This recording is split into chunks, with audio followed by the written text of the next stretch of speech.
近段时间，大批外国企业家涌入中国寻求扩大商机。继去年底访华的德国总理和今年初访华的法国总统都带来庞大的商务代表团之后，美国企业家也不甘落后。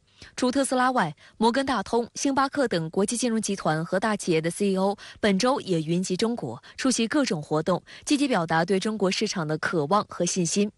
5月31号，华尔街最大银行摩根大通的首席执行官杰米·戴蒙在上海出席活动期间，强调反对中美脱钩。他还强调，摩根大通无论是顺境还是逆境，都会在中国做生意，显示了对中国市场强有力的信心。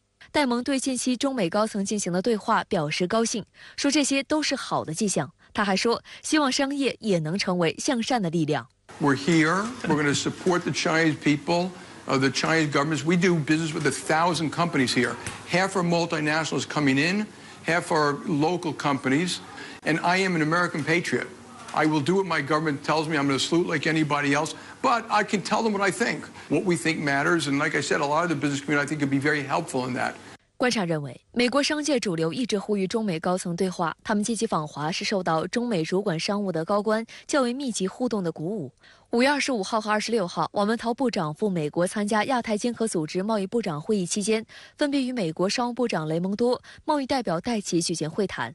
在6月1号的商务部记者会上，发言人束觉婷就中美商务部长会谈两国关系是否出现了拐点进行回应。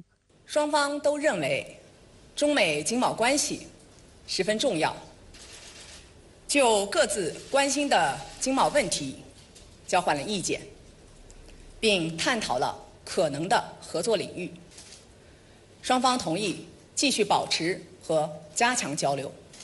在今天的记者会上，商务部发言人就此回应表示，双方都认为中美经贸关系十分重要，并同意继续保持和加强交流。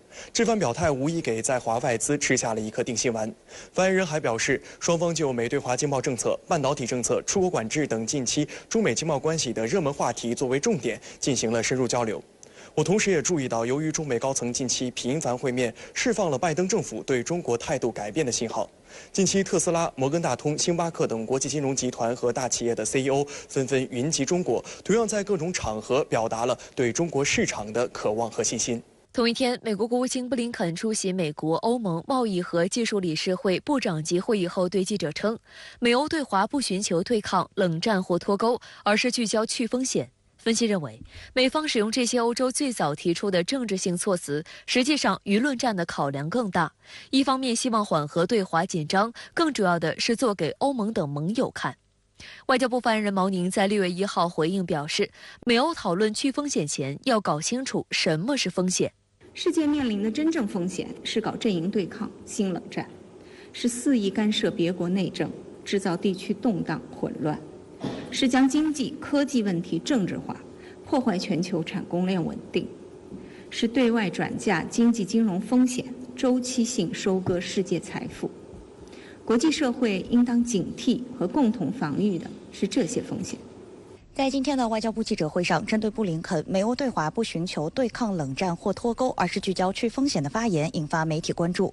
对于近期频频被提及的热词去风险，我们注意到发言人毛宁再次重申，首先要搞清楚什么是风险。